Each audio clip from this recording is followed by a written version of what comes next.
A 6-year-old girl lay face down in the dirt, barely breathing, her body covered in bruises, her lips turning blue, left to die in 100-degree heat by the woman who was supposed to protect her own aunt. A gambling addict who chose slot machines over a child's life. She walked away and never looked back.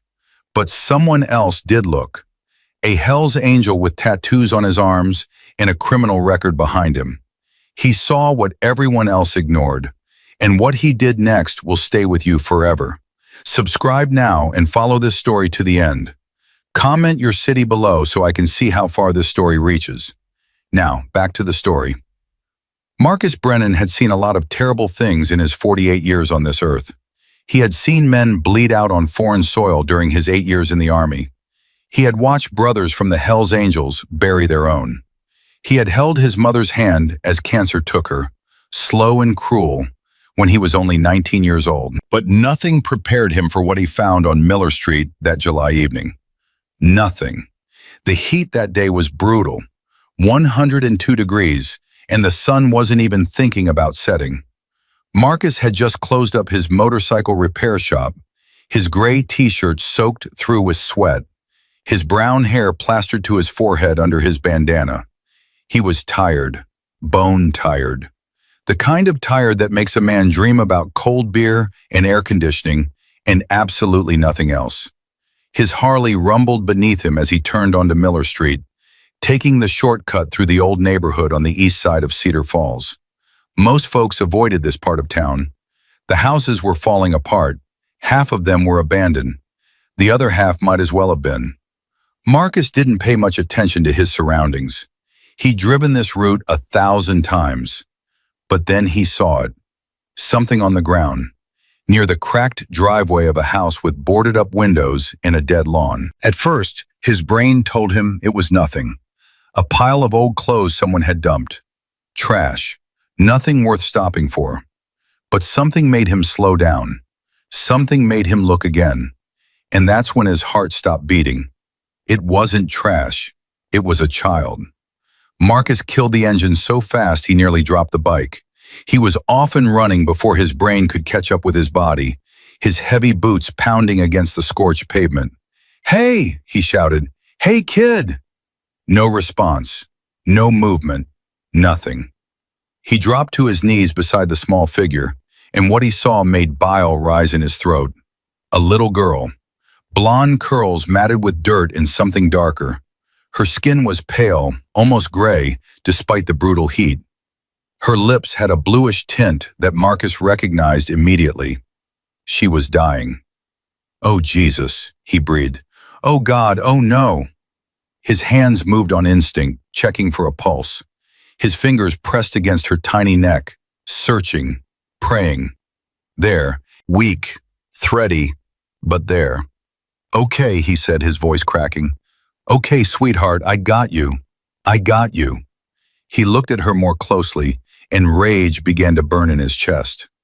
Bruises covered her small body, fresh ones, dark purple and angry, older ones faded yellow and green. Her arms were thin as sticks. Her ribs showed through her dirty sundress. This child had been starving. This child had been beaten. This child had been left here to die. "Who did this to you?" Marcus whispered, even though he knew she couldn't answer. "Who the hell did this to you?" He didn't have time to find out. Not now. Now the only thing that mattered was getting her to a hospital before her heart gave out completely. Marcus scooped her up in his arms. She weighed nothing. Absolutely nothing. Like holding a bundle of dry leaves. "Stay with me," he ordered, cradling her against his chest. "You hear me, kid? You stay with me." He ran back to his motorcycle, his mind racing faster than his feet. How was he going to do this? He couldn't hold her and ride at the same time. Not safely. But there was no other choice. There was no time to call an ambulance, no time to wait.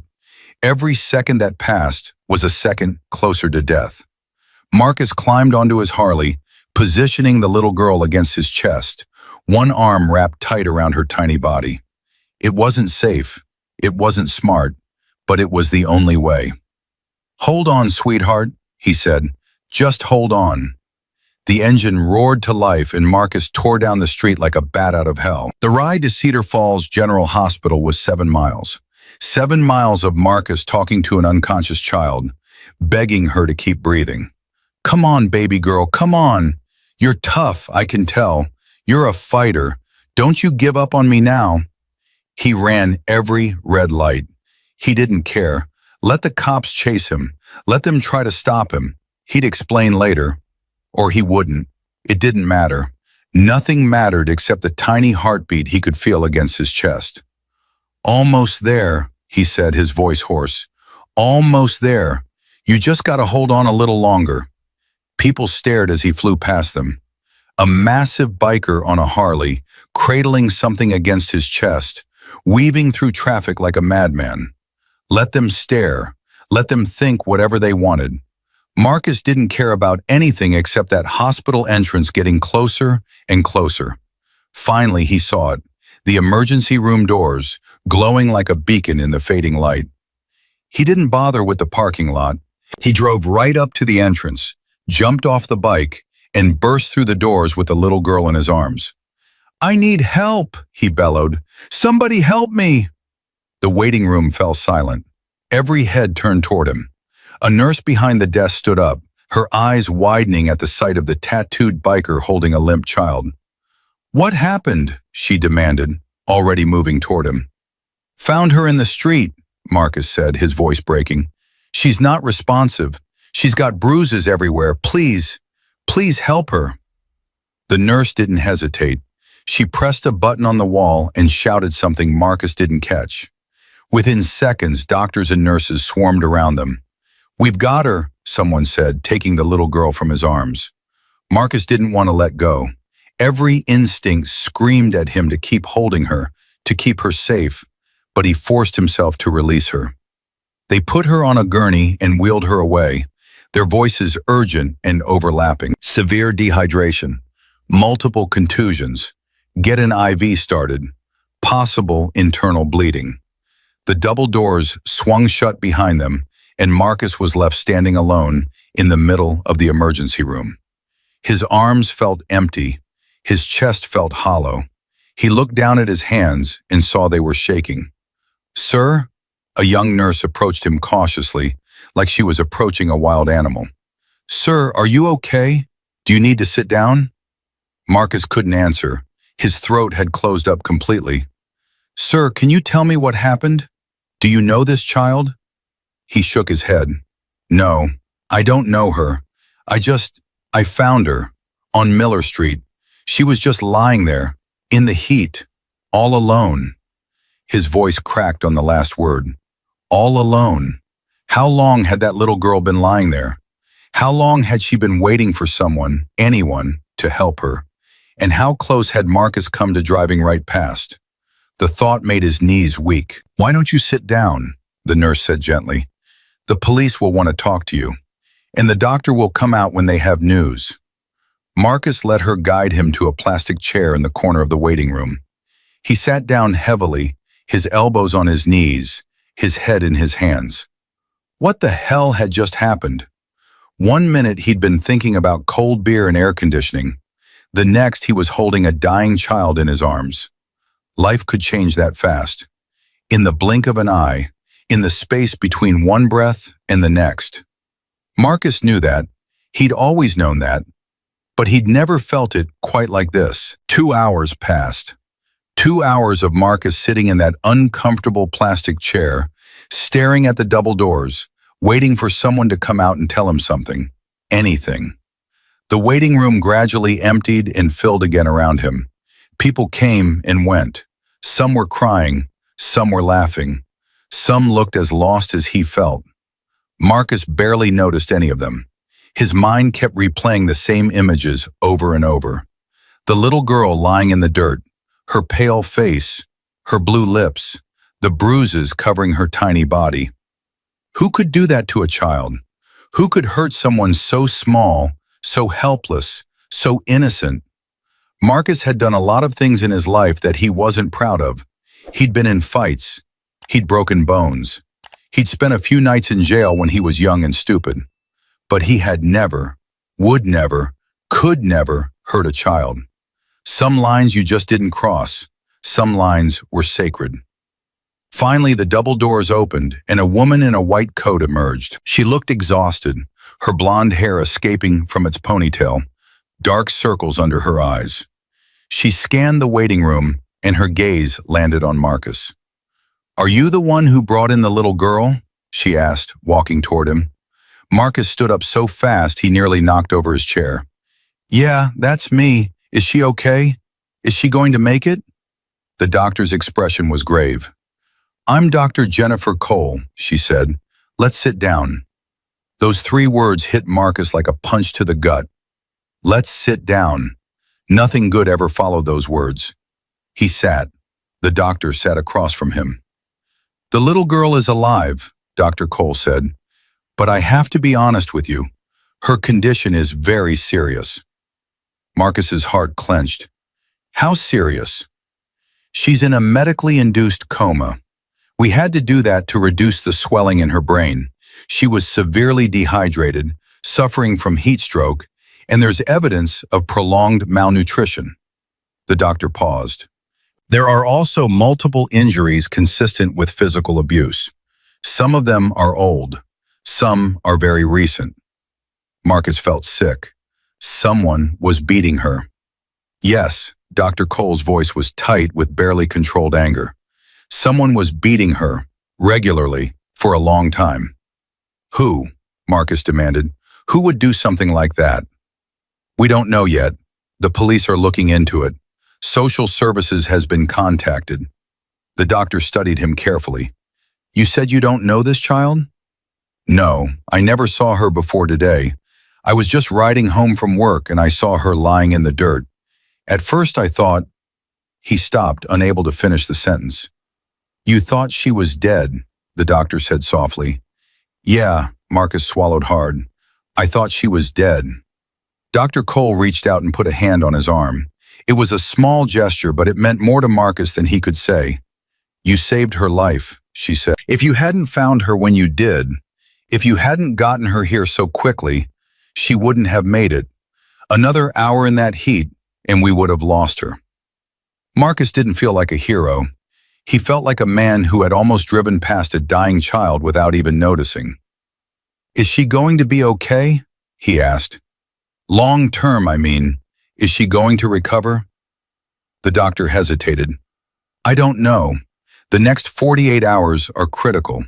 If she makes it through that, her chances improve significantly. But even then, there could be lasting damage. Physical, psychological. We just don't know yet." Marcus nodded slowly, trying to absorb everything she was telling him. "Can I see her?" he asked suddenly. The question surprised him almost as much as it surprised the doctor. "You want to see her?"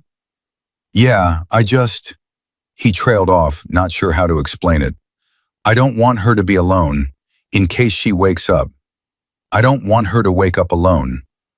"Doctor," Cole studied him for a long moment. Whatever she saw in his face must have convinced her, because she nodded. "Follow me." The ICU was quiet except for the beeping of machines. Marcus followed Dr. Cole through the maze of corridors, past rooms filled with people fighting for their lives, until they reached a small room at the end of the hall. "She's in here," the doctor said. "You can stay for a few minutes." Marcus stepped into the room, and his breath caught in his throat. The little girl looked even smaller in the hospital bed, surrounded by machines and wires and tubes. Her blonde curls were spread across the white pillow. Her face was still bruised, still swollen, but someone had cleaned off the dirt and blood. She looked like an angel, a broken angel. Marcus pulled a chair up beside her bed and sat down heavily. He didn't know what to do with his hands, so he just rested them on his knees and stared at her. "Hey, kid," he said softly. "I don't know if you can hear me. The doctors say you might be able to, even though you're asleep. So I'm just going to talk for a while, okay? Keep you company." He paused, feeling foolish. What was he even doing here? He didn't know this child. He didn't know her name, her story, her family. He was just a stranger who happened to drive down the right street at the right time. But something kept him rooted to that chair, something he couldn't explain. "I'm Marcus," he continued. "Marcus Brennan. I'm the one who found you, brought you here. And I just want you to know, you're safe now. Nobody's going to hurt you anymore, I promise." It was a promise he had no right to make, but he made it anyway. "I don't know what happened to you," he said, his voice dropping to a whisper. "I don't know who did this to you, but I'm going to find out. And when I do," he stopped, his jaw tightening. "When I do, they're going to answer for it." The machines beeped steadily. The little girl didn't move, but Marcus could have sworn he felt something change in the room. A shift in the air, a connection forming, invisible but real. "You just focus on getting better," he said. "That's your only job right now. Getting better. I'll take care of the rest." He sat there for another hour, just watching her breathe. In and out. In and out. Each breath a small miracle. When a nurse finally came to tell him that visiting hours were over, Marcus didn't want to leave, but he knew he had to. He had to let the doctors do their job. "I'll be back tomorrow," he told the sleeping child. "First thing in the morning. You won't be alone, okay? I promise." He walked out of the hospital into the warm night air, and for the first time in years, Marcus Brennan felt tears streaming down his face. The next morning, Marcus was at the hospital before the sun came up. He'd barely slept. Every time he closed his eyes, he saw that little girl lying in the dirt. He saw her bruises. He saw her blue lips. He saw how close she had come to death. So he gave up on sleep and rode his motorcycle through the empty streets, arriving at Cedar Falls General just as the night shift was ending. "I'm here to see the little girl who was brought in yesterday," he told the nurse at the front desk. "The one they found on Miller Street." The nurse frowned. "Are you family?" "No, I'm the one who found her." "I'm sorry, sir, but visiting hours don't start until—" "I don't care about visiting hours." Marcus leaned forward, his voice low and intense. "That little girl has nobody. No family, no friends, nobody. I'm not leaving her alone." The nurse opened her mouth to argue, but something in Marcus's eyes made her stop. "Let me check with the doctor," she said finally. 20 minutes later, Marcus was back in the ICU, sitting beside the little girl's bed. She hadn't woken up. The doctors said that was normal. They said her body needed time to heal. They said there was nothing to do now but wait. So Marcus waited.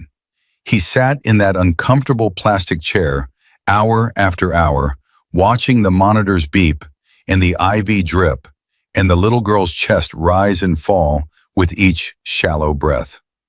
Around noon, a woman in a navy blue blazer appeared in the doorway. "Mr. Brennan," she said, "I'm Rachel Martinez from Social Services. Can I speak with you?" Marcus followed her to a small conference room down the hall. Rachel was young, maybe 30, with dark hair and sharp eyes that missed nothing. "Thank you for what you did yesterday," she said, sitting across from him. "You saved that child's life.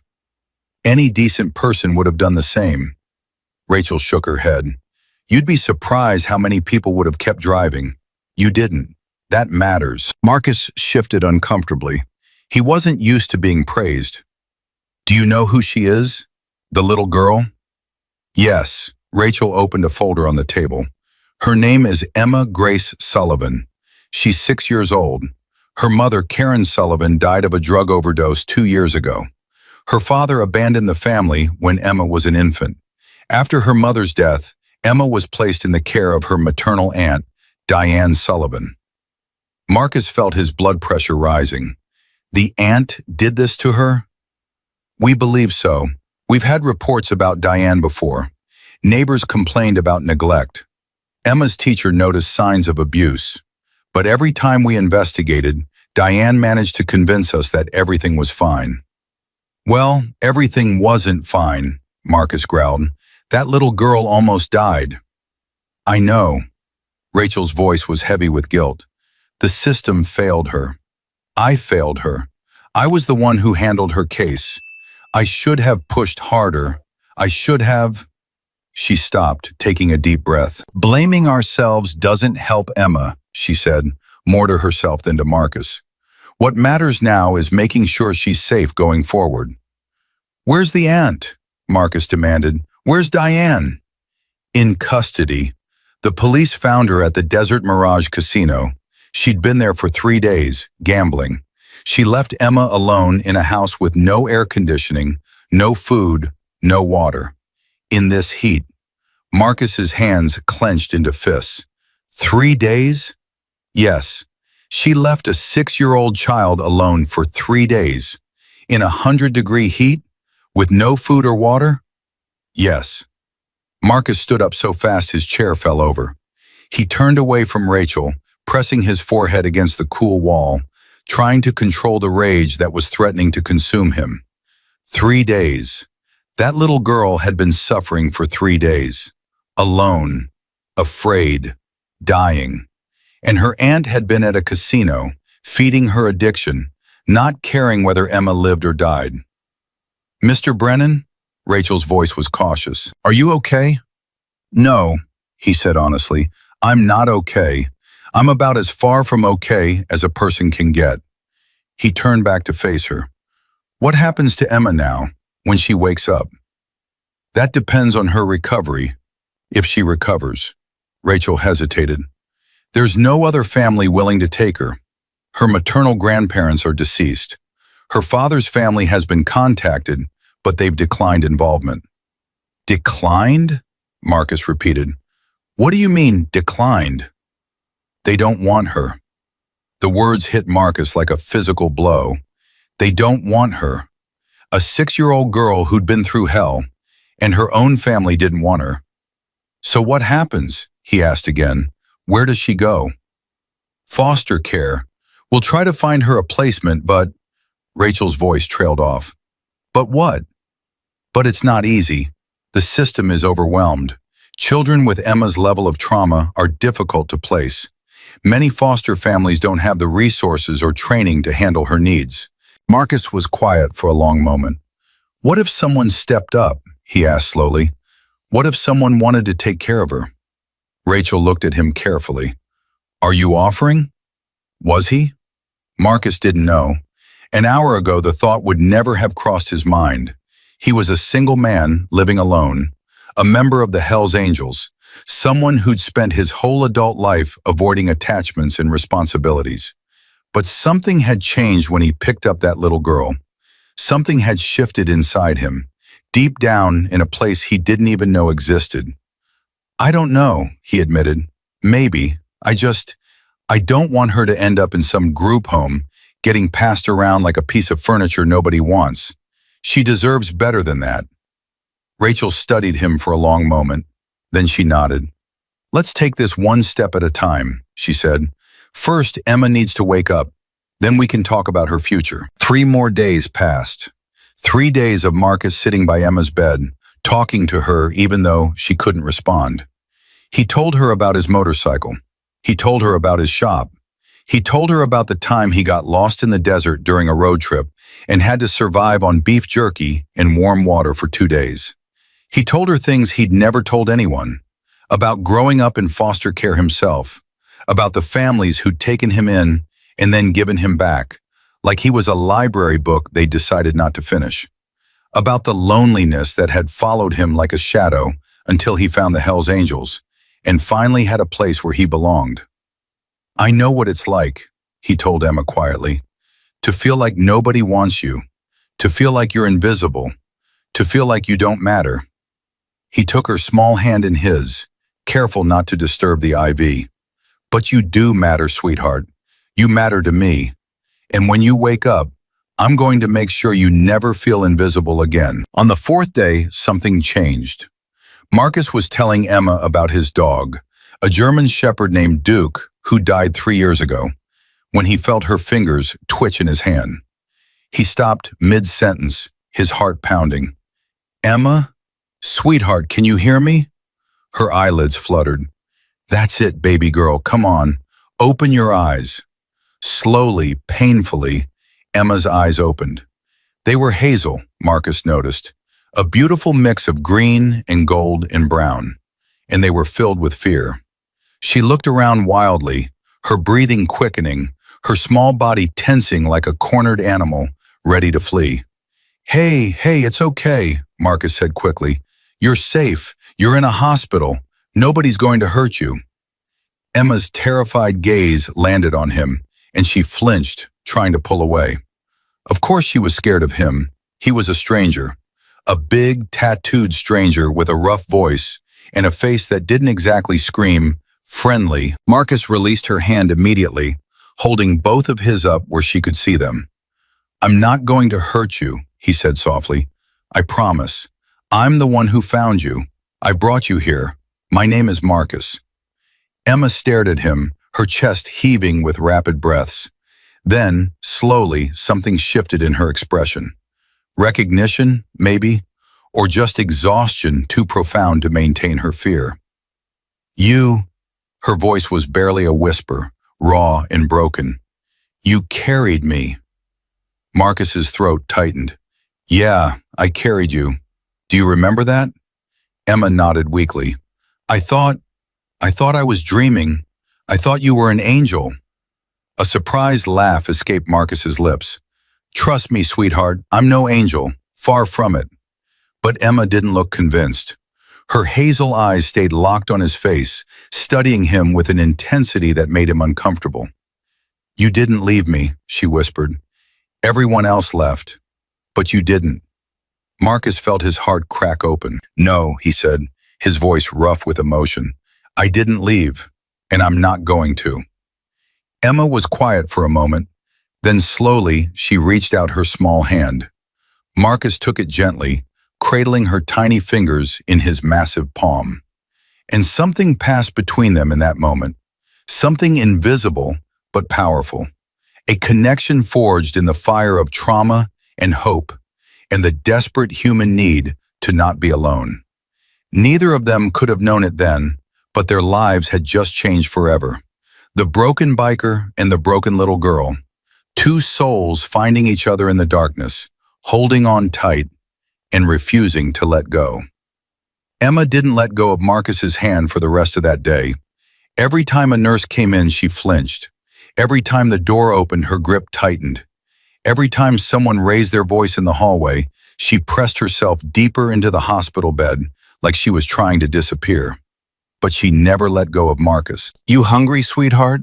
He asked her that evening. The nurse said you can have some soup if you want. Emma shook her head, her eyes darting toward the door. Is she coming? She whispered. Marcus leaned closer. Is who coming? Aunt Diane. Emma's voice trembled.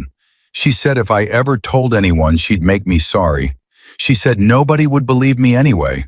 She said I was a liar and a burden, and she wished I'd never been born. Marcus felt his blood turn to ice. Emma, look at me. The little girl raised her eyes to his face. Your aunt is never coming near you again, Marcus said, his voice hard as steel. Never. Do you understand? She's in jail. She can't hurt you anymore. Promise? I promise. Emma studied his face for a long moment, searching for something. Whatever she found must have satisfied her, because some of the tension left her small body. Okay, she said quietly. I believe you. Those 3 words meant more to Marcus than she could possibly know. Rachel Martinez arrived the next morning with a police officer named Daniel Brooks. They needed to ask Emma some questions about what had happened. Marcus didn't want to leave her. She needs me here, he told Rachel. She's scared. Mr. Brennan, this is a formal interview. You're not family. You can't. I'm not leaving her. Rachel and Officer Brooks exchanged a look. Fine, Rachel said finally, but you sit in the corner and don't say a word. Understood? Marcus nodded and moved to the chair by the window. Emma's eyes followed him the whole way, panic flickering across her face. It's okay, Marcus told her. I'm right here. I'm not going anywhere. Rachel sat down beside Emma's bed and smiled gently. Hi, Emma. My name is Rachel. I'm here to help you. Can you tell me about your Aunt Diane? Emma's face went pale. Her hands twisted the hospital blanket into knots. "I don't want to get in trouble," she whispered. "You're not in trouble, sweetheart. I promise. We just want to understand what happened so we can make sure you're safe." Emma looked at Marcus. He nodded encouragingly. "She hits me," Emma said, so quietly they could barely hear her. "When she loses at the casino, she comes home angry and she hits me." "How often does she go to the casino?" "Every day. Sometimes she's gone for a long time, days and days. She locks me in the closet so I don't make a mess." Marcus's hands clenched into fists. He forced himself to stay silent. "What about food?" Rachel asked. "Does she give you food when she's gone?" Emma shook her head. "Sometimes she forgets. Sometimes there's nothing in the house. I drink water from the bathroom sink when I get really thirsty." Officer Brooks was writing furiously in his notebook, his jaw tight with barely suppressed anger. "Emma," Rachel said carefully, "can you tell me about the day Mr. Brennan found you? Do you remember what happened?" Emma's eyes filled with tears. "Aunt Diane was really mad. She lost a lot of money. She said it was my fault. She said I was bad luck. She said my mom died because of me, and my dad left because of me, and everything bad that happens is because of me." "That's not true, sweetheart," Rachel said softly. "None of that is true. She hit me, a lot, with her hands and then with a belt. I tried to run away, but she caught me and hit me more. Then she left. She said she was going to win her money back, and when she came home, I better be gone because she never wanted to see me again." The room was dead silent. "So I left," Emma continued, her voice breaking.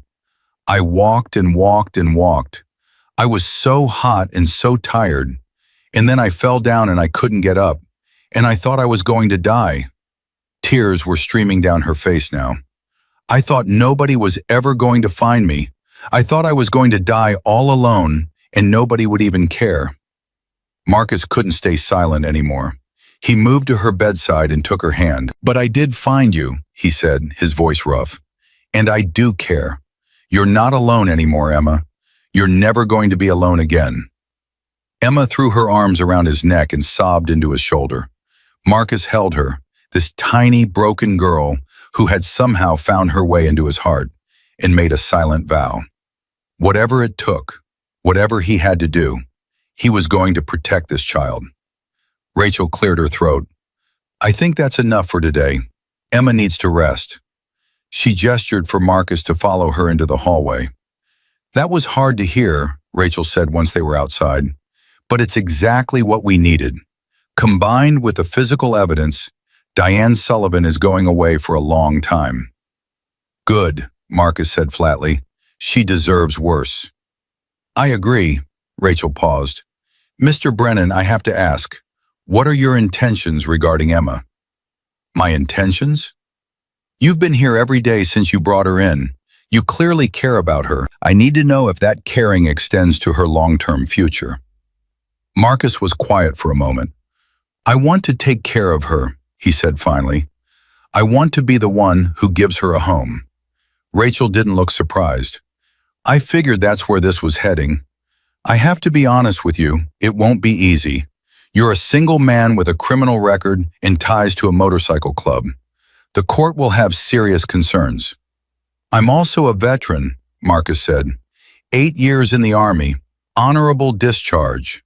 I own my own business. I own my home. And I'm the only person that little girl trusts. I know. That's why I'm not dismissing this out of hand." Rachel pulled a card from her pocket. "Here's the number for family court services. If you're serious about this, you need to start the process now. Background checks, home studies, parenting classes. It's a long road." Marcus took the card. "I'm serious." "Good, because Emma needs someone who's going to fight for her. Can you be that person?" "I can," Marcus said. "I will." The next few weeks were a blur of paperwork and phone calls and meetings with lawyers and social workers. Marcus hired an attorney named Susan Wright, a former public defender who took his case pro bono after hearing Emma's story.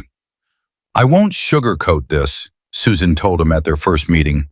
The odds are against you. Family courts prefer two-parent households. They prefer women. They prefer people without criminal histories and without connections to groups like the Hells Angels. So I don't have a chance? I didn't say that. What you have going for you is Emma herself. She's clearly bonded with you. That matters. The question is whether it matters enough. Marcus threw himself into the process. He took parenting classes twice a week. He attended therapy sessions to address his own childhood trauma. He baby-proofed his house, converted his spare room into a bedroom fit for a little girl, and learned how to cook meals that didn't come from a microwave. The Hells Angels rallied behind him. Big Tony organized work parties to help with the renovations. Brothers showed up with paint and furniture and toys, transforming Marcus's bachelor pad into something that actually looked like a home. Never thought I'd see the day, Tony said, watching Marcus hang pink curtains in Emma's new room. Steele Brennan playing house. Life's full of surprises, Marcus replied. You really think you can do this? Raise a kid? Marcus stepped back to examine his work. I don't know, but I'm going to try. She deserves that much. Tony clapped him on the shoulder. Then we're behind you, all of us, whatever you need. Meanwhile, Emma was recovering. The doctors were amazed by her progress. Within 2 weeks, she was out of the ICU. Within 3, she was eating solid food and walking on her own. But the physical healing was the easy part. The nightmares came every night. Emma woke up screaming, convinced that Diane was coming for her, convinced that Marcus had abandoned her, convinced that she was back in that house, alone and afraid and waiting to die. Marcus learned to recognize the signs, the whimpering, the thrashing, the panic cries that started soft and built to a crescendo. Every night he was there, holding her hand, talking her down, reminding her that she was safe. I'm here, sweetheart. I'm not going anywhere. You're safe. I've got you. Some nights it took minutes. Some nights it took hours. But Marcus never complained, never wavered, never gave up. One night, after a particularly bad nightmare, Emma looked up at him with tear-stained cheeks and asked, "Why do you stay?" Marcus was caught off guard. "What do you mean?" "Everyone else left. My daddy left.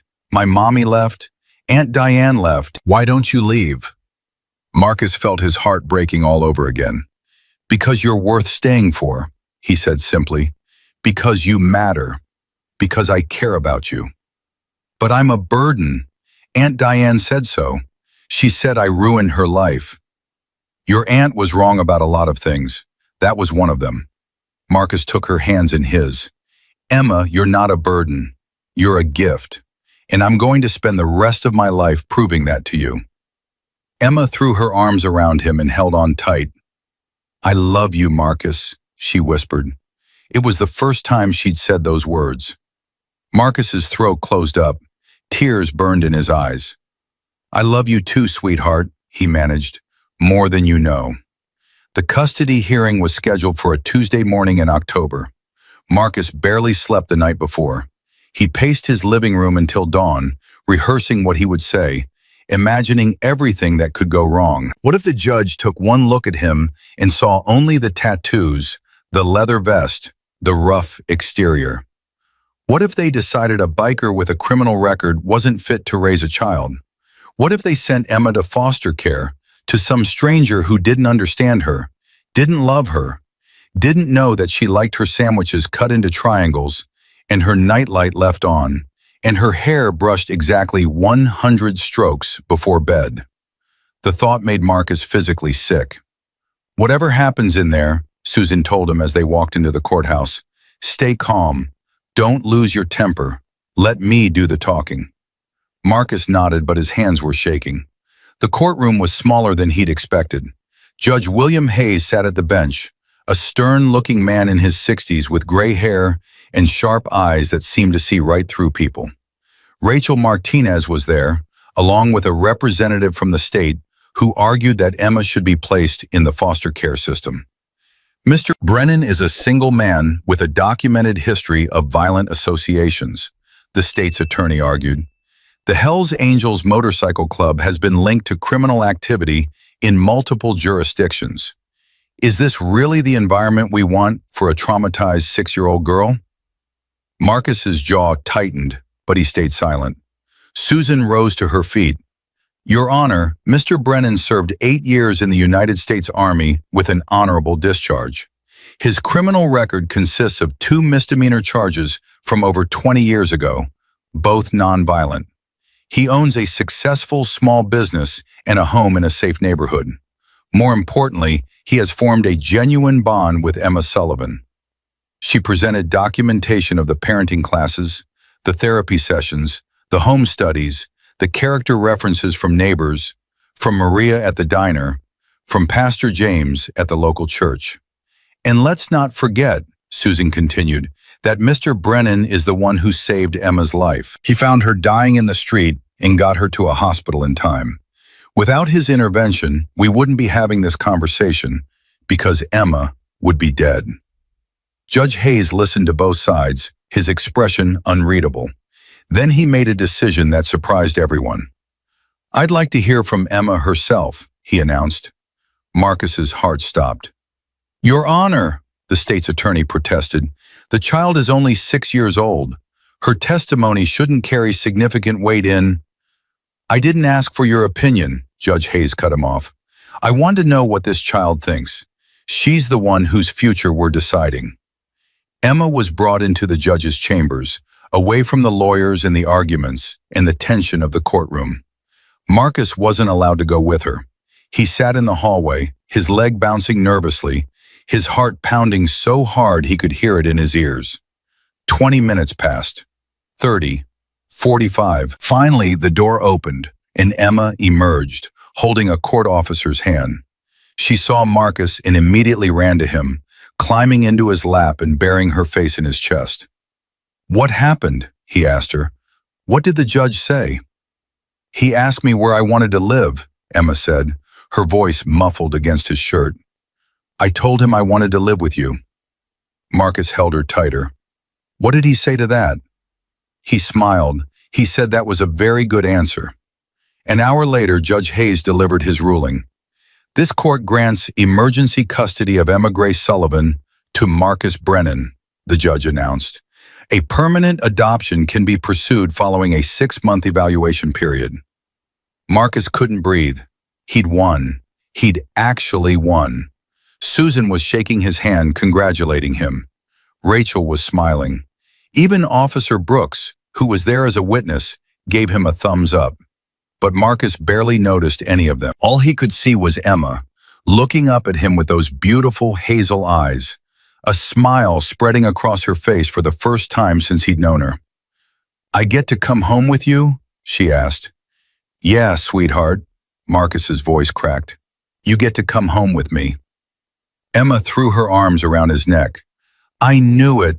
I knew you wouldn't leave me. I knew you'd fight for me.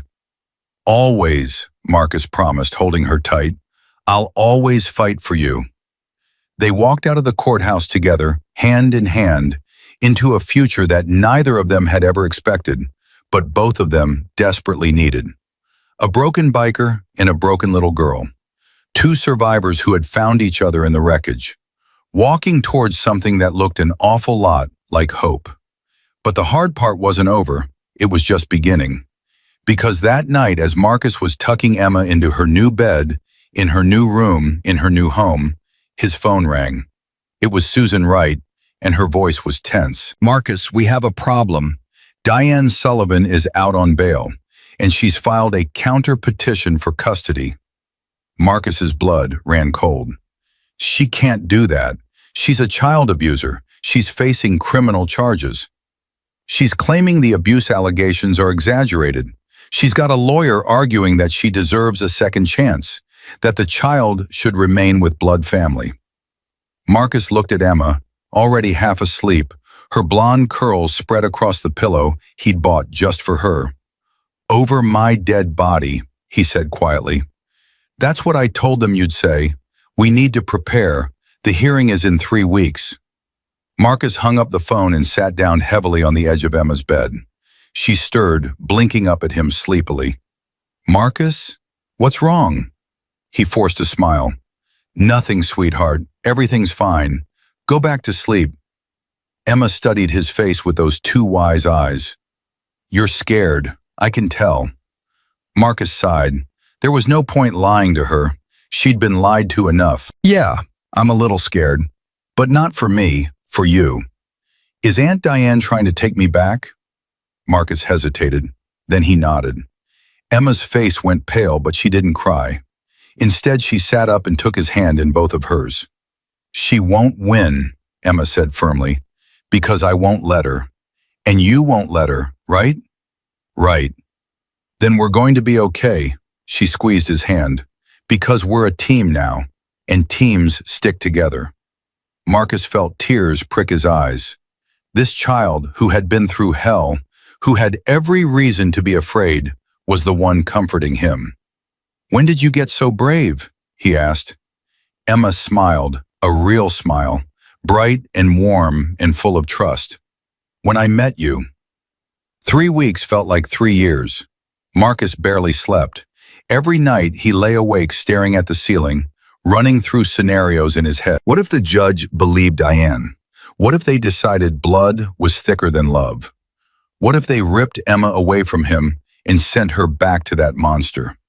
The thought made him want to punch a hole through the wall. Susan called him every day with updates, none of them good. "Diane's lawyer is painting her as a victim," Susan explained.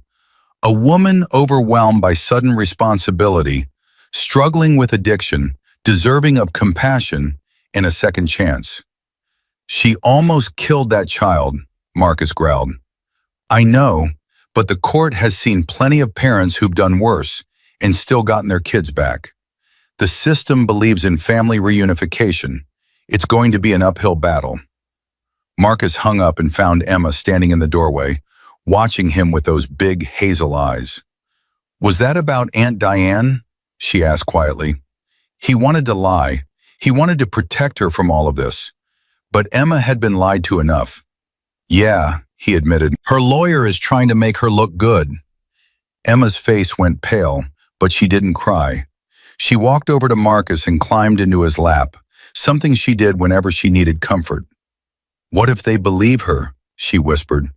"What if they make me go back?" Marcus wrapped his arms around her. "That's not going to happen." "But what if it does?" "Emma, look at me." She raised her eyes to his face.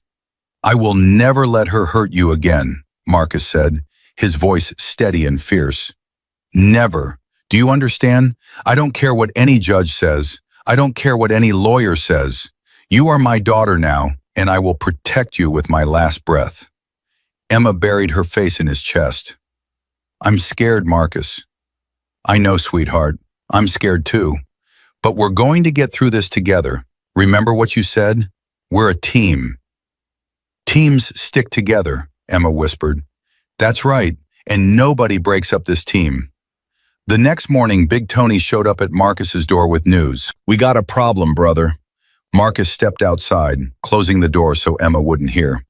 "What kind of problem?" "Diane's been talking, telling people you threatened her, saying you're dangerous, that you're using Emma to get back at her for something." "Get back at her?" "I never even knew the woman existed until I found Emma dying in the street." "I know that. You know that.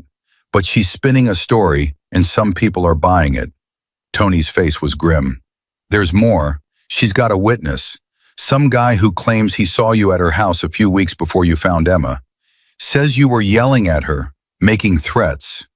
Marcus's blood ran cold. "That's impossible. I've never been to her house in my life." "I know, but this guy is willing to testify under oath. Diane's lawyer is going to use it to argue that you had a vendetta against her, that you staged the whole rescue to make her look bad." Marcus felt the ground shifting beneath his feet. "Who is this witness?" "Some lowlife named Eddie Carver. Works at the casino where Diane gambles. Word is she's paying him off." "Can we prove that?" "Working on it, but we need time, and the hearing is in 2 weeks. Marcus ran his hands through his hair, fighting the urge to scream. This is insane. She nearly beats her niece to death, and now she's the victim? That's how the game works sometimes, brother. The system isn't about justice. It's about who tells the better story. Then we need to tell a better story. Tony clapped him on the shoulder. That's what I came to tell you. The club is behind you. Whatever you need, we're there. Money for lawyers, witnesses to your character, anything. You're not fighting this alone. Marcus felt a lump form in his throat. I appreciate that, Tony, more than you know. You'd do the same for any of us. That's what family is. Family. The word hit Marcus differently now than it ever had before. For years, the Hells Angels had been his only family. His brothers, his tribe, the people who had his back when no one else did. But now there was Emma, and she was family too. Real family, the kind worth fighting for. The hearing date arrived faster than Marcus was ready for. He woke up at 5 in the morning, unable to sleep. He showered, shaved, and put on the suit Susan had insisted he buy. It felt wrong, like wearing someone else's skin.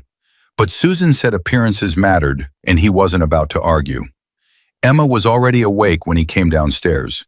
She was sitting at the kitchen table in the new dress Maria had bought her. Her blonde curls brushed and shining, her face pale but determined. You look pretty, Marcus told her. You look weird, Emma replied. Despite everything, Marcus laughed. Gee, thanks. I've never seen you without your vest before. You look like a regular person. That's kind of the point. He sat down across from her. You ready for today? Emma nodded slowly. I've been practicing what I'm going to say. You don't have to say anything if you don't want to. Susan said it's not required. I know, but I want to. I want the judge to know the truth. Emma's jaw set with a determination that made her look older than her 6 years. I want him to know what she did to me, and I want him to know that you're the only person who ever made me feel safe. Marcus reached across the table and took her hand. Have I told you lately how proud I am of you? You told me yesterday. Well, I'm telling you again. You're the bravest person I know, Emma. Whatever happens today, that doesn't change. The courtroom was packed. Marcus hadn't expected so many people. Rachel Martinez was there, Officer Brooks, Maria from the diner, Pastor James, a dozen members of the Hells Angels, all cleaned up and dressed in their Sunday best, looking uncomfortable but determined. And then there was Diane. Marcus hadn't seen her since the day she was arrested. She looked different now, cleaned up, sober, wearing a conservative dress and minimal makeup. Her lawyer had clearly coached her on how to present herself. She looked like a concerned aunt. She looked like a victim. Marcus wanted to throw up. Diane's eyes met his across the courtroom, and she smiled. It was a cold smile, a triumphant smile, the smile of someone who believed she was going to win. Marcus didn't look away. He stared her down until she broke eye contact. Judge Hayes called the court to order, and the hearing began. Diane's lawyer went first.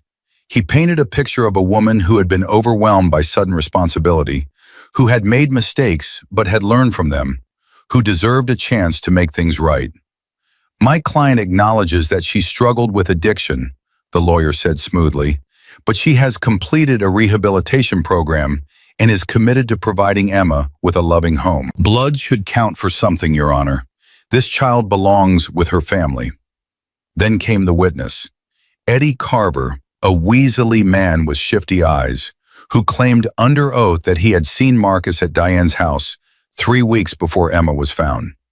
He was yelling at her, Eddie testified, saying she'd regret it, saying he'd make her pay. I thought he was going to hit her.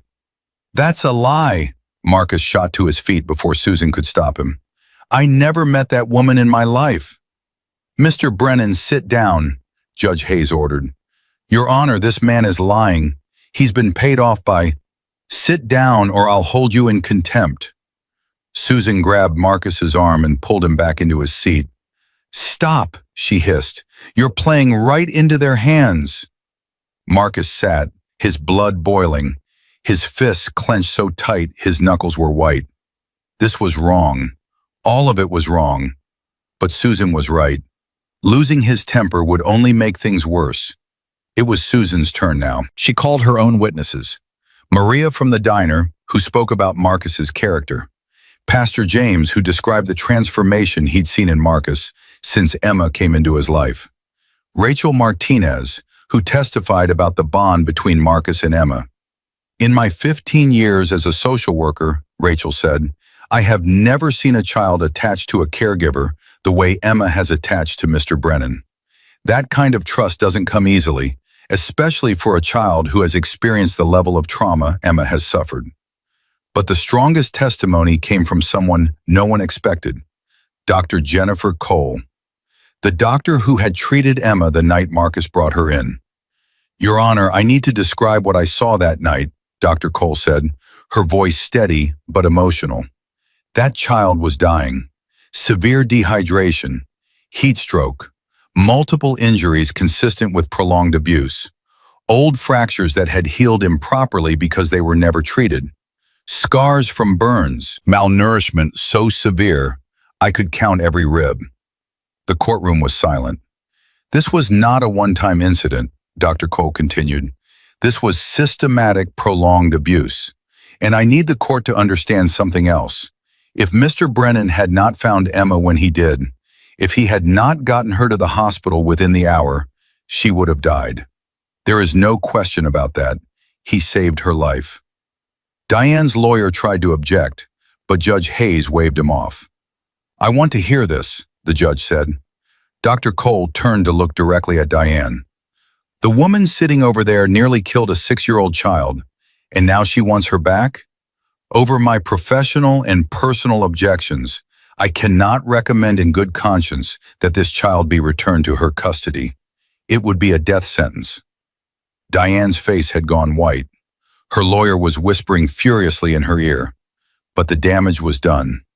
Then it was Emma's turn. Susan had prepared her, but the judge asked if she wanted to speak in open court rather than in chambers.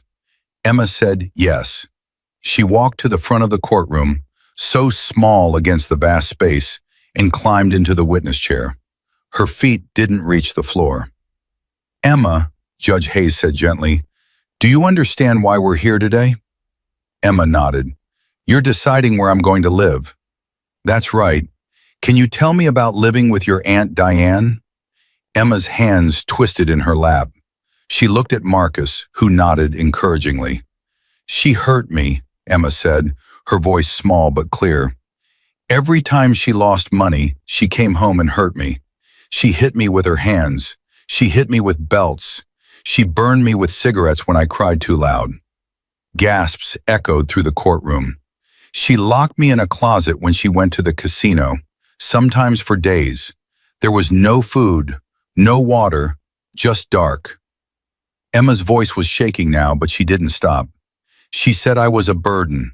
She said my mom died because of me. She said nobody would ever want me. She said if I told anyone, she'd kill me. Tears were streaming down her face, but she kept going. And then one day she beat me really bad and told me to leave. So I left. I walked until I couldn't walk anymore. And then I fell down, and I thought I was going to die. She looked directly at Marcus. But Marcus found me. He picked me up and carried me. He took me to the hospital. He sat with me every day when I was sick. He never left. He never hit me. He never yelled at me. He made me feel safe for the first time in my whole life. Emma turned back to the judge. Please don't make me go back to her, she begged. Please, I'll be good. I'll do whatever you say. Just please let me stay with Marcus. He's my family now. He's the only family I want. The courtroom was dead silent. Judge Hayes removed his glasses and wiped his eyes. Diane's lawyer had nothing to say. Diane herself was staring at the table, her face unreadable. Thank you, Emma, Judge Hayes said quietly. You may step down. Emma climbed off the witness stand and ran straight to Marcus. He caught her in his arms and held her tight, tears running down his own face. You did so good, he whispered. I'm so proud of you. So proud. The judge called a recess to consider his decision. The minutes stretched into an hour. Marcus sat with Emma in his lap, surrounded by his brothers and friends, waiting for the verdict that would determine the rest of their lives. Finally, Judge Hayes returned to the bench. "I've considered all the testimony and evidence presented today," he said, "and I've made my decision." Marcus held his breath. "The petition for custody filed by Diane Sullivan is denied." Relief crashed over Marcus like a wave. "Furthermore," Judge Hayes continued, "based on the testimony of Emma Sullivan and the evidence of abuse, I am ordering that Diane Sullivan have no contact with the child. Any violation of this order will result in immediate arrest." Diane's lawyer started to protest, but the judge cut him off. "I'm not finished. I'm also fast-tracking the adoption process for Mr. Brennan. This child has been through enough. She deserves stability, and she deserves to be with the person who has proven, time and again, that he will protect her." Judge Hayes looked directly at Marcus. "Mr. Brennan, I'll be honest. When I first saw your file, I had serious reservations. But I've seen the way this child looks at you. I've seen the way you fought for her. You're not what anyone would consider a traditional parent, but Emma doesn't need traditional. She needs someone who will love her unconditionally and keep her safe. It's clear to me that person is you." He brought down his gavel. "Custody is granted to Marcus Brennan.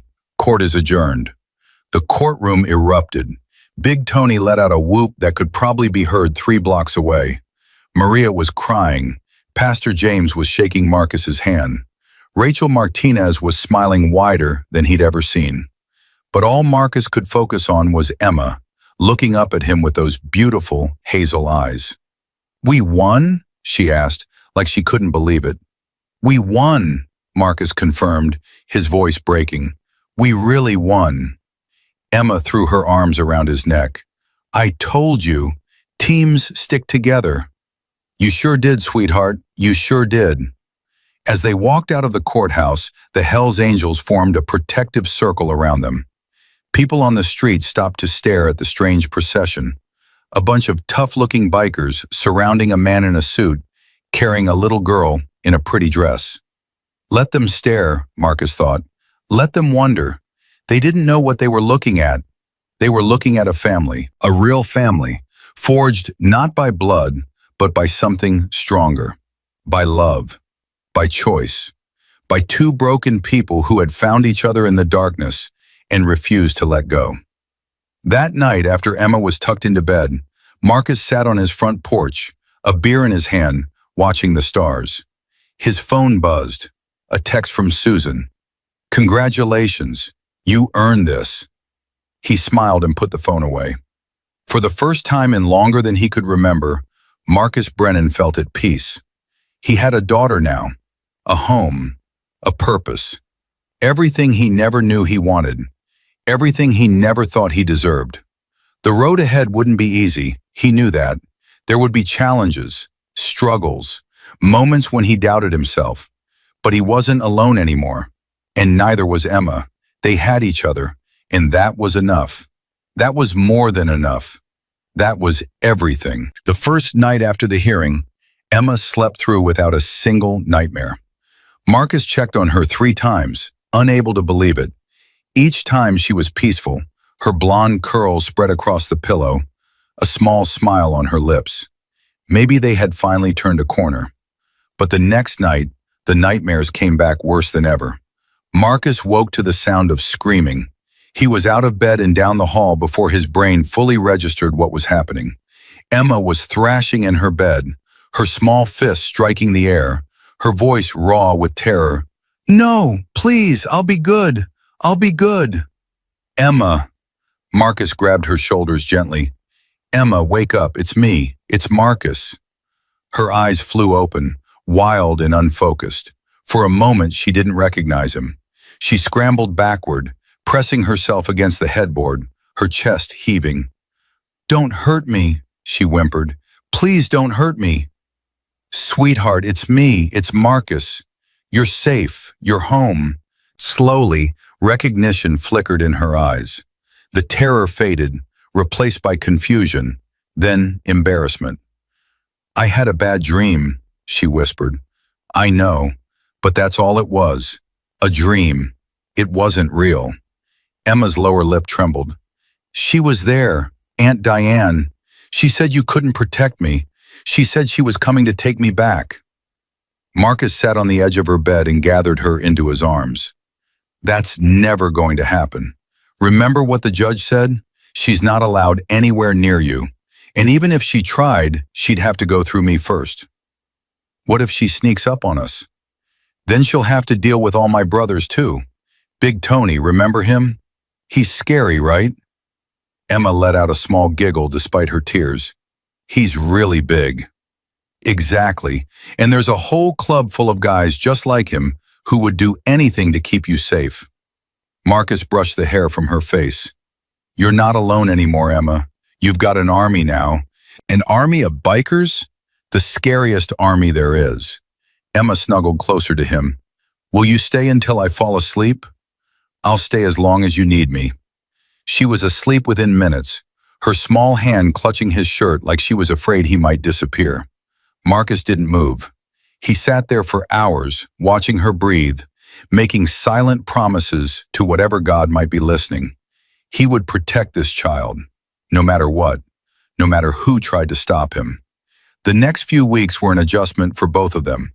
Marcus had to learn a whole new way of living. Gone were the days of eating cold pizza for breakfast and staying out late with his brothers. Now there were school lunches to pack and bedtime routines to follow and homework to help with. He made mistakes, lots of them. The first time he tried to braid Emma's hair, it looked like a bird had made a nest on her head. Emma laughed so hard she nearly fell off her chair. "You're really bad at this," she said, still giggling. "Cut me some slack. I've never braided hair before." "Maybe you should watch some videos." Marcus stared at her. "Videos? On YouTube. That's what kids do when they don't know how to do something." So Marcus, a 48-year-old Hell's Angel, who had never watched a YouTube video in his life, spent his evening learning how to braid hair from a 12-year-old girl on the internet. The next morning, Emma's braids weren't perfect, but they were passable. "Better," Emma declared, examining herself in the mirror. "You're learning." High praise from the toughest critic in Nevada.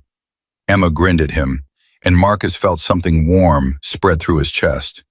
These small moments, the ones nobody else would think twice about, they meant everything. School was a bigger challenge. Emma had missed months of first grade while living with Diane. She was behind in reading, behind in math, behind in everything. The other kids noticed. Kids always noticed. Marcus got a call from her teacher, Linda Chen, after Emma's first week. "Mr. Brennan, I need to speak with you about Emma." His heart dropped. "What happened?" "Nothing bad, but I think we need to discuss her adjustment. Can you come in after school today?" Marcus was there at 3:15 sharp. Mrs. Chen was a kind-faced woman in her 40s who clearly loved her job.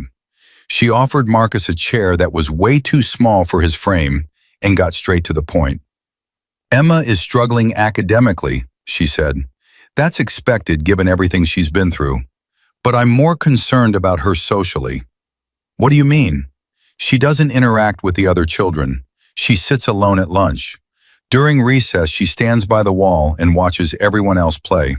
When other kids try to talk to her, she shuts down." Marcus's jaw tightened.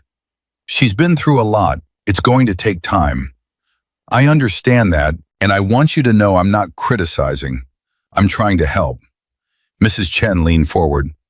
"Has Emma been seeing a therapist?" "Yeah, Dr. Patterson. She's been going twice a week." "Good. That's important." Mrs. Chen hesitated. "Mr. Brennan, can I ask you something personal?" "Sure. How are you doing?" The question caught Marcus off guard. "Me? I'm fine." "Are you?" Because taking on a traumatized child is one of the hardest things a person can do.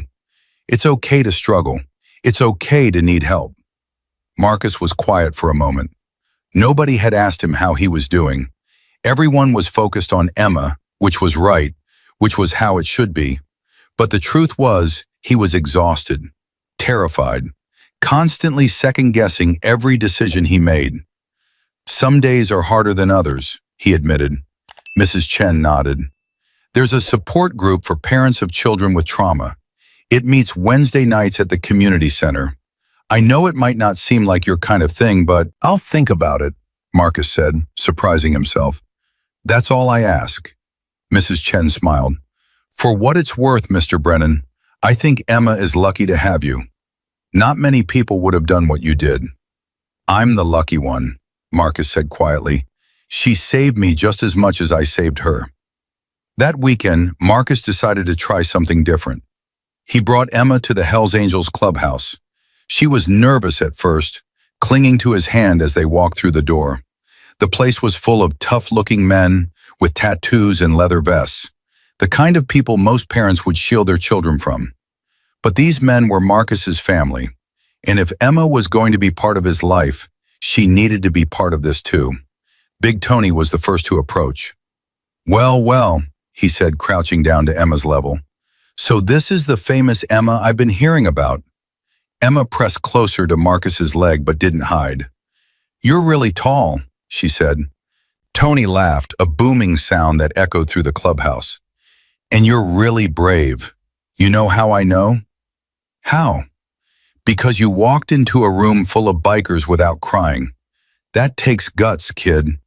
Emma straightened a little, pride flickering in her eyes. Marcus said you're scary but nice. Did he now? Tony shot Marcus an amused look.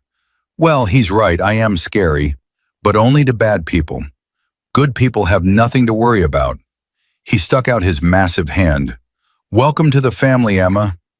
Emma shook his hand, her tiny fingers engulfed by his. Thank you. What happened next surprised even Marcus. One by one, the members of the club came over to introduce themselves. These hardened men, who had seen and done things that would give most people nightmares, transformed into gentle giants around this little girl. Jake, who had a scar running down his face from a knife fight, showed Emma how to do a magic trick with a coin. Bulldog, who weighed nearly 300 pounds, let Emma sit on his shoulders so she could see the whole room. Spider, who rarely smiled at anyone, brought Emma a soda and a bag of chips, and told her knock-knock jokes until she was laughing so hard she couldn't breathe. By the end of the afternoon, Emma was running around the clubhouse like she owned the place, a tiny blonde tornado surrounded by a protective circle of bikers. I've never seen anything like it, Tony said, standing beside Marcus as they watched Emma challenge Bulldog to an arm wrestling match. She was using both hands and all her body weight, and Bulldog was pretending to struggle. She's something else, Marcus agreed. No, I mean you. Look at you, brother. You're different. Different how? I don't know. Softer, maybe. Not in a bad way, just you've got something now that you didn't have before. Marcus watched Emma squeal with delight as Bulldog dramatically let her win. Yeah, I do. The days turned into weeks. The weeks turned into months. Emma's nightmares became less frequent. Her grades improved. Mrs. Chen reported that she was starting to make friends, starting to come out of her shell. Marcus went to the support group Mrs. Chen had recommended. He felt out of place at first, the only biker in a room full of regular parents. But they all had one thing in common. They loved their kids fiercely and were terrified of screwing up. He learned things in that group, how to recognize triggers, how to respond to flashbacks, how to create a sense of safety without being overprotective. Most importantly, he learned that it was okay to ask for help. One evening, Emma came home from school with a piece of paper clutched in her hand. What's that? Marcus asked. It's a permission slip for the school talent show. Emma's eyes were shining. I want to sing a song, but you have to sign it. Marcus took the paper and read it over. You want to perform in front of the whole school? Yes, Emma bit her lip. Is that okay? Okay? Emma, that's amazing. Of course, I'll sign it. Really? Her face lit up. You don't think it's stupid? Why would I think it's stupid? Emma looked down at her shoes. Aunt Diane said I had an ugly voice. She said nobody would ever want to hear me sing. Marcus felt the familiar surge of rage that always came when he thought about Diane, but he pushed it down. Emma didn't need his anger. She needed his support. Your aunt was wrong about a lot of things, he said, crouching down to her level. That was one of them. You have a beautiful voice, and I would be proud to hear you sing. Emma threw her arms around his neck. Thank you, Marcus. For what? For believing in me. Marcus hugged her tight. Always, sweetheart, always. The talent show was 3 weeks away. Emma practiced every single day. She chose a song Marcus had never heard before, something about rainbows and dreams and not giving up. She sang it in the shower. She sang it at breakfast. She sang it on the way to school. By the second week, Marcus knew every word by heart. Am I annoying you? Emma asked one night after dinner. What? No. Why would you think that? Because I sing the same song over and over. Aunt Diane used to tell me to shut up when I sang too much. Marcus set down his fork and looked at her seriously. Emma, I want you to listen to me. You could sing that song 1,000 times a day, and I would never tell you to shut up. I love hearing you sing. It makes this house feel alive. Emma's eyes filled with tears. Really? Really? Don't ever let anyone make you feel like your voice doesn't matter. It matters. You matter. The night of the talent show arrived. Marcus was more nervous than Emma. He sat in the school auditorium, surrounded by parents with phones out, ready to record their kids. He felt completely out of place. Then Big Tony slid into the seat next to him. What are you doing here? Marcus asked, startled. What do you think? I came to see the kid perform, Tony grinned. You didn't think we'd miss this, did you? Marcus looked around and realized that half a dozen Hell's Angels had scattered themselves throughout the auditorium. Bulldog was 3 rows back. Jake was by the door. Spider had somehow found a seat in the front row. You guys are something else, Marcus muttered. She's family now, Tony said simply. Family shows up. Emma was the 7th performer. When her name was called, Marcus's heart nearly stopped. She walked onto the stage, looking so small under the bright lights. She found Marcus in the audience, and he gave her a thumbs up. The music started, and Emma began to sing. Her voice was clear and sweet, filling the auditorium with a sound that made Marcus's chest ache. She sang about somewhere over the rainbow, about dreams coming true, about believing in the impossible. She never took her eyes off Marcus. When she finished, there was a moment of silence. Then the auditorium erupted in applause. Big Tony was on his feet, whistling. Bulldog was clapping so hard it sounded like thunder. Jake was wiping his eyes and pretending it was allergies. But Marcus couldn't move, couldn't speak, couldn't do anything but stare at this incredible little girl who had somehow become the center of his universe. Emma ran off the stage and straight into his arms. Was I good? She asked breathlessly. Good? Marcus's voice was thick with emotion. Sweetheart, you were perfect. 2 weeks later, the papers arrived. Susan Wright called to tell him they were ready. The adoption is finalized, she said. All you need to do is sign. Marcus's hands were shaking as he picked up the pen. Emma stood beside him, watching with wide eyes. What does this mean? She asked. It means you're officially my daughter, Marcus explained. Not just in our hearts, on paper too, legal and everything. So you can never give me back? The question broke Marcus's heart. I was never going to give you back, sweetheart. But now there's no question. You're mine, and I'm yours, forever. Emma reached for his hand. Can I sign too? Susan smiled. Actually, yes. There's a place for Emma to sign as well. Emma picked up the pen with the seriousness of someone signing a peace treaty. She wrote her name carefully, her tongue sticking out in concentration. Emma Grace Brennan. Not Sullivan anymore. Brennan. His name, her name, their name. When it was done, Emma looked up at him with tears streaming down her face. Daddy, she said, can I call you that now? For real? Marcus couldn't speak. He just pulled her into his arms and held her like he was never going to let go. "Yeah, baby girl," he managed finally. "You can call me that for real. I love you, Daddy. I love you too, Emma, more than anything in this world." They stood there for a long time, father and daughter, holding on to each other in the future they had built together. Outside the lawyer's office, the sun was shining, and for the first time in his life, Marcus Brennan believed in happy endings. Not because life was suddenly easy, not because all their problems had disappeared, but because he had someone to face those problems with. Someone who needed him, someone who chose him, someone who called him Daddy. That evening, the Hells Angels threw a party at the clubhouse. Not a typical biker party with loud music and too much alcohol. This was different.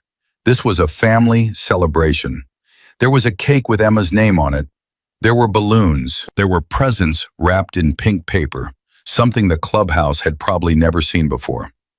Emma sat at the head of the table like a little queen, surrounded by the scariest group of men in Cedar Falls, all of whom were completely wrapped around her tiny finger. "Speech!" someone shouted. Emma looked at Marcus, uncertain. "Go ahead," he encouraged her. "Tell them whatever you want." Emma stood up on her chair so everyone could see her. The room went quiet. "Thank you for being my family," she said, her voice small but steady. "I didn't have a family before, but now I have the best family in the whole world." She looked at Marcus, her eyes shining. "And the best daddy." Marcus felt his heart swell until he thought it might burst. "To Emma!" Big Tony raised his glass. "To Emma!" the room echoed. And in that moment, surrounded by the people who had become his family, holding the hand of the little girl who had saved his soul, Marcus understood something profound. This was what life was supposed to feel like. This was what he had been searching for all along without even knowing it. This was home. 2 years changed everything. The small house Marcus had lived in alone for over a decade was unrecognizable now. Emma's drawings covered the refrigerator. Photos lined the hallways. A golden retriever named Biscuit slept on a bed in the corner of the living room, snoring loud enough to shake the walls. It was a home now, a real home. Emma had just turned 8. She was taller, stronger, more confident than the broken little girl Marcus had found dying in the street. Her blonde curls bounced when she walked. Her laugh filled every room she entered. Her hazel eyes sparkled with a joy that still amazed Marcus every single day. She had friends now, real friends. Sophie from school came over almost every weekend. They would disappear into Emma's room for hours, emerging only for snacks and to show Marcus whatever craft project they had created. Her nightmares had mostly stopped. Sometimes they still came, especially around the anniversary of that terrible day. But Emma had learned how to breathe through them, how to remind herself that she was safe. Marcus had learned too. He had learned how to pack lunches that didn't embarrass her. He had learned how to braid her hair in 3 different styles. He had learned that fine never actually meant fine, and that sometimes the most important conversations happened in the car when Emma didn't have to make eye contact. He had learned what it meant to be a father. Not perfect, never perfect, but present, consistent. There, that was enough. That was everything. One morning, Emma came downstairs with a serious look on her face. "Daddy, I need to talk to you about something." Marcus set down his coffee cup. That tone never meant anything good. "What's wrong, sweetheart?" "Nothing's wrong." Emma climbed onto the stool across from him. "I've been thinking about something for a long time, and I finally decided what I want." "Okay, I'm listening." "I want to change my name." Marcus's heart skipped. "Change your name? But we already did that. You're Emma Brennan now." "I know, that's not what I mean." Emma took a deep breath. "I want to change my middle name too. I don't want to be Emma Grace anymore." "Why not?" Emma's jaw tightened. "Because Aunt Diane gave me that name. She told me once that my mom wanted to call me something else, but Diane convinced her that Grace was better. I don't want anything from her, not even a name." Marcus felt his chest constrict. Even after 2 years, Diane's shadow still lingered, still poisoned things that should have been pure. "What name do you want?" he asked quietly. "I want to be Emma Rose Brennan." Emma met his eyes. "Rose was my mom's favorite flower. She used to grow them in the backyard before she got sick. I remember the smell. I remember how happy they made her." Marcus reached across the table and took her hand. "That's a beautiful name, sweetheart. So we can do it? We can change it? We can do whatever you want. It's your name, your identity. You get to decide who you are." Emma's face lit up like the sun breaking through clouds. "Thank you, Daddy." "For what?" "For always letting me choose. For never making me feel like I don't matter." Marcus squeezed her hand. "You matter more than anything in this world. Don't ever forget that." The name change was just the beginning. That same week, Marcus got a phone call that turned his world upside down. "Mr. Brennan, this is Detective Morrison from the Nevada State Police. I'm calling about Diane Sullivan." Marcus's blood ran cold. "What about her?" "She was released from prison 3 days ago. Early release for good behavior." "What?" Marcus was on his feet before he knew it, his heart pounding. "That's impossible. She was supposed to serve 5 years. She served 2.5 with good behavior credit. I know this isn't what you want to hear, but legally, she's a free woman. She tried to kill my daughter." "I understand, sir, but the restraining order is still in effect. She's not allowed within 500 feet of Emma or your residence. If she violates that, she goes right back to prison." Marcus gripped the phone so hard he thought it might shatter. "And what's stopping her from violating it? What's stopping her from showing up at my door?" "We've notified local authorities. They'll be monitoring her movements. But I wanted you to hear it from us first, so you could take whatever precautions you feel are necessary." "Precautions?" Marcus laughed bitterly. "My daughter finally feels safe, and now I have to tell her that monster is out walking the streets?" "I'm sorry, Mr. Brennan. I truly am. If there's anything else we can do, just keep her away from my family." He hung up and stood there for a long moment, trying to control his breathing. How was he going to tell Emma? Should he tell Emma? Part of him wanted to protect her from this, to pretend everything was fine and handle it himself. But he had promised her honesty. He had promised her she could trust him. Lies, even well-intentioned ones, had no place in their family. That night after dinner, Marcus sat Emma down. "Sweetheart, I need to tell you something, and I need you to be brave." Emma's face went pale. She knew that tone. "Is it about Aunt Diane?" Marcus nodded slowly. "She got out of prison, early release." Emma's hands started shaking. Biscuit, sensing her distress, immediately pressed against her legs. "She's coming for me," Emma whispered. "No, she's not allowed anywhere near you. There's a restraining order. If she tries anything, she goes right back to jail." "But what if she doesn't care? What if she comes anyway?" Marcus knelt in front of her, taking both her hands in his. "Then she'll have to go through me, and Big Tony, and every single one of our brothers. Emma, look at me." She raised her terrified eyes to his face. "I didn't save you from that street just to let her hurt you again. I didn't fight for you in court just to give up now. You are my daughter, my family, and I will protect you with everything I have. Promise?" "I promise, on my life." Emma threw her arms around his neck, and Marcus held her tight, stroking her hair, whispering reassurances. But inside, his mind was racing. He needed to talk to Tony. He needed a plan. The Hells Angels gathered the next night. It wasn't an official meeting, but every member showed up. Word had spread fast about Diane's release. "What do we know?" Marcus asked. Tony spread papers across the table. "She's staying at a halfway house in Henderson, about 40 miles from here. She's got a curfew, mandatory check-ins, the whole deal." "That's not far enough." "No, it's not." Tony's face was grim. "We've got eyes on her, brothers rotating shifts. If she moves in your direction, we'll know." Spider leaned forward. You want me to pay her a visit? Remind her what happens to people who hurt kids? No, Marcus shook his head. If we do anything to her, we give her ammunition. She could claim we're the threat, get the restraining order reversed. We play this smart.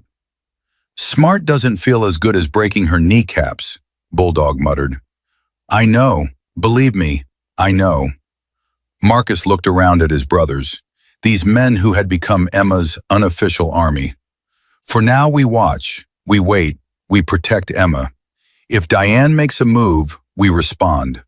But we don't throw the first punch. Tony nodded. You heard him. Eyes open, hands clean. Nobody does anything without Marcus's say-so. The meeting broke up, but Tony hung back. How are you holding up, brother? Marcus laughed hollowly. I haven't slept in 2 days. Every time I close my eyes, I see Emma lying in that street. I see her bruises. I see what that woman did to her. That's not going to happen again. You don't know that. Nobody knows that. I know you. Tony gripped his shoulder. I've known you for 20 years, Marcus. I've seen you face down things that would break most men. You're not going to let anything happen to that little girl. She's so scared, Tony. She was finally starting to feel safe, and now, kids are resilient. Emma more than most. She's got you. She's got us. She's got a whole life now that Diane can't touch. Tony's voice hardened. And if that woman tries anything, I'll personally make sure she regrets it. Legal consequences be damned. Marcus didn't argue. Part of him wanted the same thing, but he knew better. Violence wasn't the answer. Not this time. 2 weeks passed without incident. Emma was jumpy at first, looking over her shoulder constantly, flinching at unexpected noises. But gradually, as the days went by without any sign of Diane, she started to relax. Marcus didn't relax. He couldn't. He dropped Emma at school every morning and picked her up every afternoon. He spoke with Mrs. Chen, with the principal, with the school security guard. Everyone had Diane's photo. Everyone knew she wasn't allowed near Emma. He installed new locks on the doors, a security system with cameras, motion sensor lights in the yard. Big Tony thought he was being paranoid. Marcus didn't care. Then on a Tuesday afternoon, his phone rang. It was Mrs. Chen, and her voice was shaking. Mr. Brennan, you need to come to the school right now. What happened? Is Emma okay? She's fine. She's safe. But there's been an incident. Marcus broke every speed limit getting there.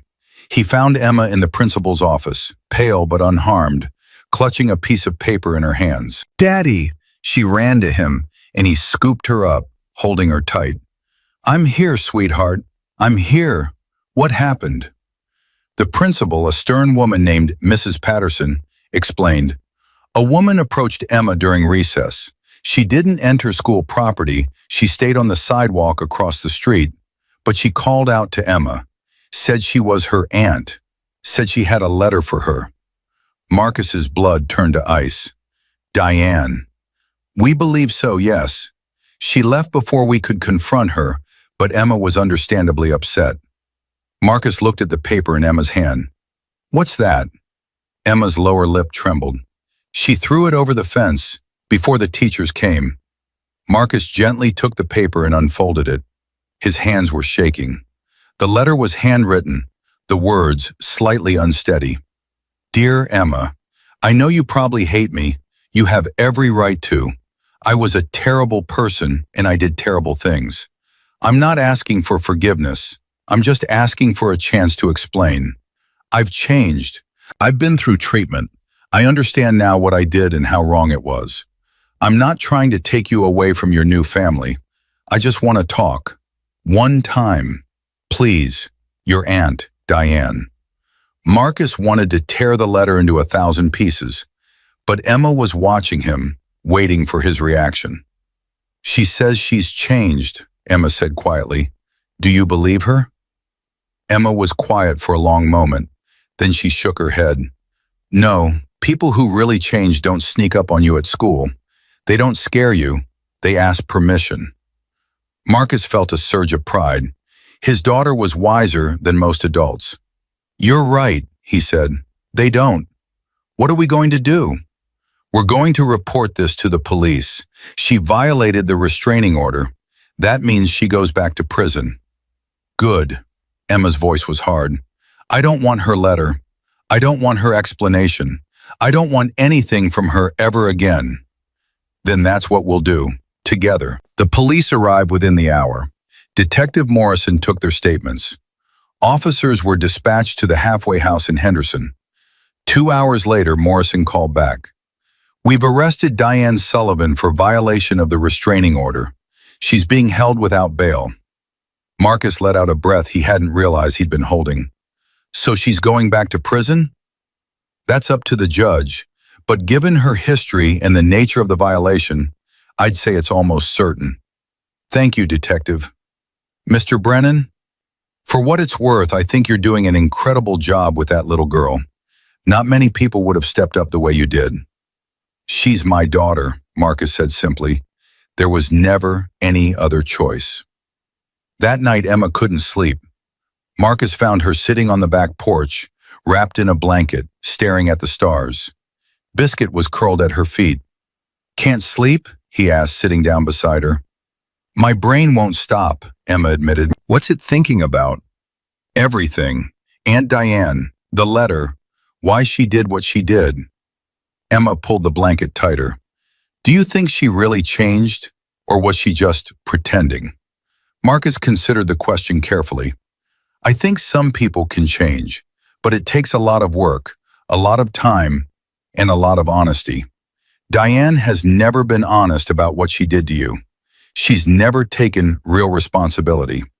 So she was pretending. Maybe, or maybe she believes she's changed, but hasn't actually done the work. Sometimes people convince themselves they're better when they're really just the same. Emma was quiet for a moment. I'm glad she's going back to prison. Me too. Does that make me a bad person? Marcus put his arm around her. No, sweetheart. It makes you a person who's protecting herself.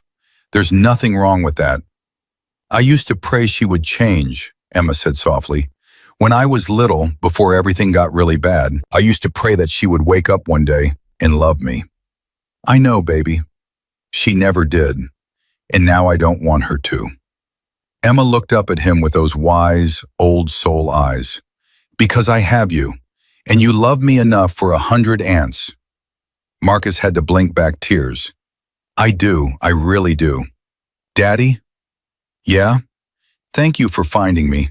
Thank you for not driving past. I will never stop being grateful that I turned down that street. You changed my life, Emma. You gave me something I didn't even know I was looking for. What's that? Purpose, family, love. He kissed the top of her head. Everything that matters. The next morning, Emma woke up with an idea. Daddy, I want to help other kids. Marcus looked up from his coffee. What do you mean? Kids like me. Kids who are scared and alone and think nobody cares about them. Emma's eyes were bright with determination. I want to help them know that it gets better, that there are good people out there who will fight for them. Marcus felt his heart swell. How do you want to do that? I don't know yet. Maybe we could visit them? In hospitals or shelters? Maybe I could tell them my story. That's a big thing, sweetheart. Are you sure you're ready? Emma nodded firmly. I've been thinking about it for a long time. What happened to me was terrible, but something good came out of it. I found you. I found our family. She looked at him with an intensity that made her seem far older than 8. Maybe my story can help other kids find their families too. Marcus set down his coffee and pulled her into a hug. I think that's the most beautiful thing I've ever heard. And if that's what you want to do, I'll help you every step of the way. Over the next few months, they did exactly that. Marcus reached out to Rachel Martinez, who connected them with local shelters and hospitals. Emma started visiting kids who were in situations similar to what she had experienced. She told them her story. She showed them her scars. She introduced them to the giant biker who had saved her life and become her father. He looks scary, she would say, gesturing to Marcus. But he's actually a big teddy bear. The scariest looking people sometimes have the kindest hearts. The kids listened. Some of them cried. Some of them laughed. All of them felt a little less alone. Marcus watched his daughter transform from a survivor into an advocate, and his pride knew no bounds. One day, as they were leaving a children's hospital, Emma tugged on his hand. "Daddy?" "Yeah, sweetheart. I figured out what I want to be when I grow up." "What's that?" "I want to be a social worker, like Rachel, so I can help kids find families like you found me." Marcus knelt down to her level. "That's a wonderful dream, Emma, and I know you'll be amazing at it." "You think so?" "I know so. You've already changed so many lives just by sharing your story. Imagine what you'll do when you're grown up and have the power to really make a difference." Emma smiled, that bright, beautiful smile that had replaced all the shadows of her past. "I learned from the best." That evening, Marcus sat on the front porch of their new house, the one with the garden in the backyard where Emma had planted sunflowers, and watched his daughter play with Biscuit in the yard. Her laughter carried on the evening breeze, light and free and full of life. Big Tony pulled up on his motorcycle and joined Marcus on the porch. "She looks happy," Tony observed.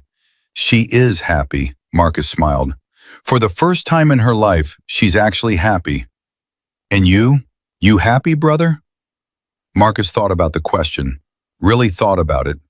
3 years ago, he had been a lonely man living a lonely life, convinced that family wasn't for him, that love wasn't in the cards. Then he had turned down a street he'd driven 1,000 times before, and everything had changed.